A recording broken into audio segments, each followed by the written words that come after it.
They laughed at human pets until they saw what happens when you threaten a dog's owner. Ambassador Zekth of the Valorian Confederation had seen many peculiar things during his diplomatic career across the galaxy. He had witnessed the crystalline Gelnari perform their haunting death songs, observed the gaseous Nephilim phase through solid matter at will, and even attended a feast where the insectoid Kreks consumed their own molted shells as delicacies. But nothing, absolutely nothing, had prepared him for the bizarre sight before him in the human diplomatic compound. Captain Sarah Chen sat in the middle of the briefing room, a furry, four-legged creature sprawled across her lap. The beast was covered in golden fur and possessed an absurdly large tongue that lolled out of its mouth. Its tail wagged frantically as Chen scratched behind its ears, producing a sound that could only be described as happy growling. "Ambassador," Chen said, noticing his stare, "I'd like you to meet Max. He's my golden retriever."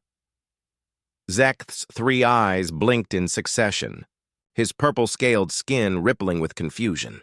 "Captain Chen, I must ask, is this creature your prisoner? A specimen for study, perhaps?" The human's laugh was sharp and genuine. "Prisoner? Oh, no. Max is family. He's my companion, my friend. Humans call them pets, but that word doesn't really capture what they mean to us." Around the diplomatic station, word of the humans' peculiar relationship with these pets spread quickly. The Valorians, a proud warrior race that had conquered 17 star systems, found the concept absurd. The Kreks' collective mind couldn't comprehend emotional attachment to what they classified as inefficient biological units. Even the peaceful Gelnari questioned the humans' sanity. "They feed them without receiving labor," chittered Ambassador Vex High of the Kreks. "They clean their waste. They speak to them as if they possess sapience. It is illogical." "Perhaps it's a form of madness," suggested the Gelnari delegate, her crystalline form chiming softly.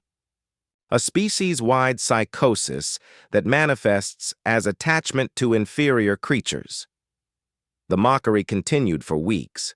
The Galactic news networks picked up the story, broadcasting segments titled "Human Pet Phenomenon Baffles Scientists" and "Are Humans Best Friends a Sign of Evolutionary Regression?" Comedian talk shows across 17 systems featured jokes about humans who couldn't even domesticate their own slaves properly. Captain Chen endured it all with patience, Max loyally by her side. The dog seemed to sense the tension in the compound, staying closer to Chen than usual, his brown eyes alert and watchful. Everything changed on a Tuesday. The Kurghai arrived without warning, a three-ship flotilla of the galaxy's most notorious pirates and slavers. They bypassed the station's defenses using stolen Valorian cloaking technology and materialized in the docking bay with weapons, charged. "We claim this station under the right of conquest," declared their leader, a 7-foot-tall reptilian brute named Skargoth. "All beings aboard are now property of the Kurghai Syndicate." The diplomatic delegates were quickly rounded up and herded into the main conference room. Skargoth's yellow eyes gleamed as he surveyed his prizes, representatives from dozens of worlds, each worth a fortune in ransom. His gaze settled on Chen and the golden-furred creature beside her.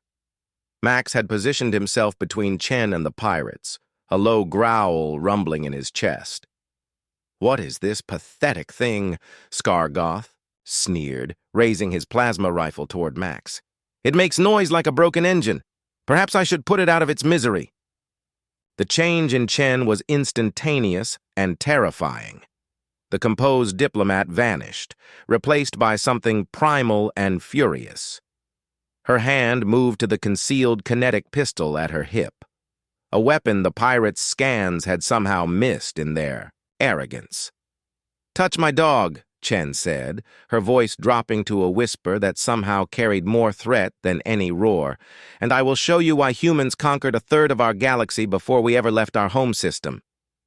Skargoth laughed, a grating sound like metal scraping stone.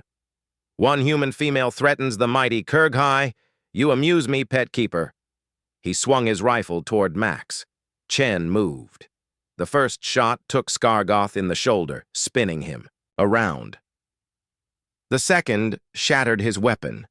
The third dropped him to his knees, all in less than 2 seconds. But Chen wasn't finished.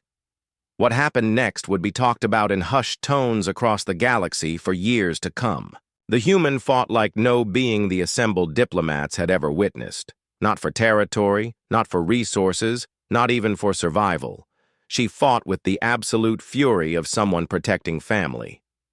When the station's security forces finally arrived, they found 12 Kurghai unconscious or worse, and one human standing over them, her dog pressed against her legs, tail wagging. "Ma'am," the security chief said carefully, "are you injured?" Chen looked down at Max, who gazed up at her with complete adoration and trust. She smiled and scratched his ears. "We're fine," she said simply. In the weeks that followed, the Galactic perspective on human pets shifted dramatically. Scientists began studying what they termed the companion bond.